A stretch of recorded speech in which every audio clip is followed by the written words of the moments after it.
Koffi Olomide ayaki ko visiter équipe ya Lingala Facile mokolo ya lelo bona na reportage oyo ya David Ntala.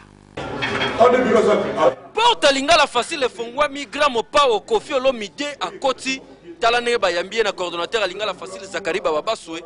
mbala moko masolo ezali kobeta ma Koffi Olomide aye ko visiter Lingala Facile akoti na ba bureau tali partout ayaki na message essentiel pona koyebisa na Lingala Facile mobimba tango basoli na coordonnateur Lingala Facile Zakari Babaswe na suka nango boyoka ndenge moka lelisi lokole. Lingala Facile eza eloko ezokonza mboka donc jamais na vivre sans que na ignorer ngana zaka boulot awa yoko ba boulot awa yango na yoko pesa ka mboto ba ndenganga batu bele baza pour banzimba kala ya Koffi batu bele pe baza pour banzimba sika ya Koffi donc moi bitumba moko za pena ki ya kala moko ya sika moko ya kala moko ya sika moko donc total pena siko nandi autour sa piste koleka moninga donc Koffi contre Koffi donc vraiment na lingi tazanga te bino pena Lingala Facile bino bozo même pena actualité ya solo boya pena bo la kisabana Congo mobima nani mutaleki Koffi akala to Koffi asika samedi oyo na salon Congo à partir à 23h30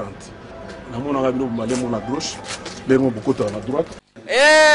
ndenge kaka yemoko patron ya ba musicien ya Congo lobby